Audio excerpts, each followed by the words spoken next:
We are so pumped. Just days away from the Winter Olympics in South Korea, athletes and visitors get to explore a whole new culture while they're at the games. And one of the food staples in Korea is called kimchi. It's a fermented cabbage, kind of like a coleslaw.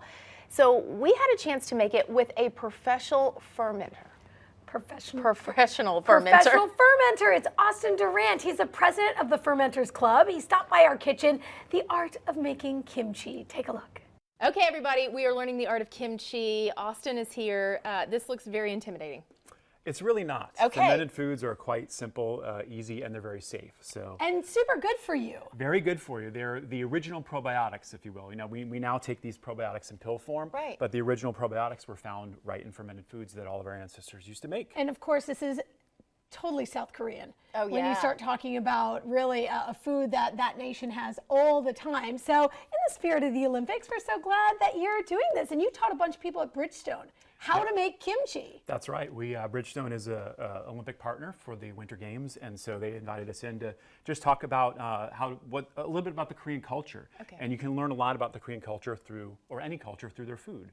And kimchi is synonymous with the national identity of Koreans. And truly, and we were talking earlier that when you go to a restaurant, that's the first thing that you're really served. Right. It's on every table. You get it's called banchan, and it's lots of little things, including different styles of kimchi. Absolutely. I mean, Awesome. and Koreans eat it, 3 times a day. Well, for us, it's a little intimidating. Yeah. Can we just think of it in more the kraut family? Absolutely. It's Kraut. essentially just another way to ferment vegetables, the way that the Germans do sauerkraut, or we do pickles even. Kimchi sort of roughly means pickle. We don't have an exact translation, but that's essentially many different vegetables can be turned into kimchi. In fact, some of the ones we're going to be eating today, cucumbers, it's like a regular pickle. Yeah. We've got radish, we've got cabbage, we've got carrots and ginger. It's really whatever's available, but the process is pretty much the same. So you start off, I see over there, we got our cabbage. We have a traditional style of kimchi is. Should we put the gloves on?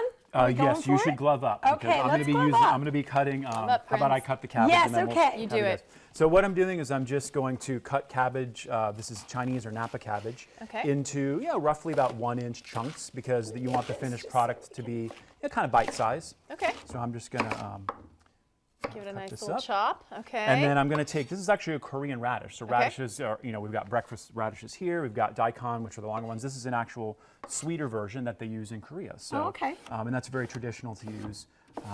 And you can get these at these vegetables pretty much anywhere, but there's some specialty Asian markets around town as well. So now, while you're doing this, I have to know, how did you get into this, Austin? So I got bitten by the bug, so to speak, about 7 years ago. I was just learning about food and where it comes from. What does it mean to be organic and seasonal and local? And I made a batch of sauerkraut, which is just cabbage and salt and thyme, T-I-M-E, as it ferments, and it just changed my life. Like that sourness and the flavor and how I felt my gut felt a lot better. And it was like, I need to tell the world about this. So I started Fermenters Club, just started off as a food swap with some friends of mine. And then I was just like, you know what, I'm going to start a blog. And so that's what fermentersclub.com is. And since then, I've quit my day job, and now I do this full time, education. And you've been around. We're so glad to have you in Nashville, and you may be coming back later too. Absolutely. Hopefully, we would love to have you teach everybody. So that might be on the horizon. Absolutely. I produce festivals in different cities like San Diego and Portland.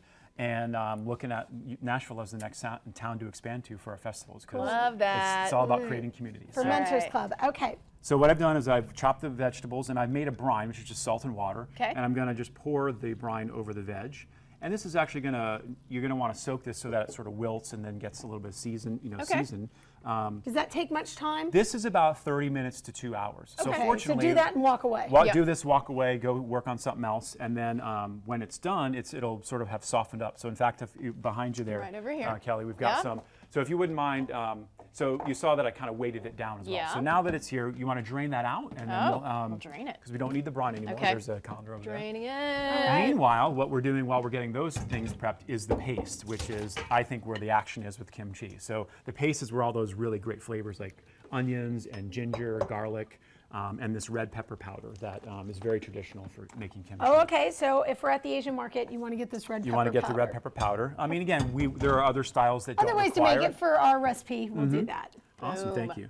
All right, so then what you do is you mix all that stuff together into this paste, and I've got also soy sauce too. And So give that a whiff. That's got all the flavors. This is really where Oh, that the smells flavors are gonna- amazing. So it's ginger, garlic, yeah. green onions, soy sauce, and the red pepper powder I feel sort like of I all. want just a forkful of that. Oh, You that's can totally so do good. that. It's Okay, fairly so hot, do we though. just start adding it? Don't even use those forks. That's Oh, why okay. that's why you're gloving up. Okay, So glove it's it very up. traditional to just take it, Get in. put it in All there right. and Go for it, really Carol. want to massage Oh, every yeah. piece. That's what we're trying to do here. Oh, I love this. That's kind of awesome. And you have recipes on your website. Right, I we've saw got- Fermenters Club. Fermentersclub.com, over a dozen recipes for various styles of kimchi. This is the sort of the traditional style. Well, this is going to be super hot. I like it. Yes, But if I love the you heat. could adjust the heat based on how Because I much dumped it taste you all add. in there. Yeah, He dumped she it all went in there, exactly. She went all in. All right. Okay. It looks beautiful. So now it's that. time to pack it into a jar. And then we're gonna have to how long wrap do you it leave up. it? Right, and then it's about 5 to 10 days. So wow. once that's bubbly and Refrigeration? sour, then you move it to the refrigerator and it'll stay there for months. I'm going in on these. Yeah, let's get Thank you guys you some. so much, Austin. We appreciate it. Yeah. We're going to take a little bite of this. For more information, they can find it over at fermentersclub.com. Yeah. Very go. cool. Just in time for the Olympics, let's make up a batch at home. I'm digging it. So good. Thank you. Thank welcome. you. Cheers. Okay. So you see how excited Kelly was about that? But Yeah. then when I had it fermenting on my desk for 10 days, you were starting to get a little nervous about it. Carol, so it's- here it is. It sat on my desk and the final product, the kimchi. I'm pumped. I talked to him. He said it's good to go. the smell is what I can't. And when you have to burp the jar and it does release some gases. But I got to tell you, in the spirit of gut wellness, I'm in. In the spirit of the smell, I can't. And for that reason, I'm out. It's like Shark Tank. No. I was all in for you, and I thought gut wellness, yes. And then you opened it, and it was this pungent. It took you to a bad place. Austin, we love you, and you're amazing. But the smell of this, I mean, did you make it wrong, or is that like is this legit how it always I think smells? it's just because the gases and the whole fermenting. It might have just put you off a little bit. But listen, it's great. Are you okay with this for real? Good. All right. You know what? You are a brave soul, and That's really good. I salute you. We're super excited about the Winter Olympics, and they are happening this Friday. Yes. You can watch everything right here on Channel 4. Make your own kimchi. Let it ferment for Reminder, years. Austin's probably coming to Nashville to do a whole he? fermenter festival. So look for that. Check him out on the Fermenters Club. Austin, you're the best. The pickles were great. Do you know what I know you love? Wine, and that's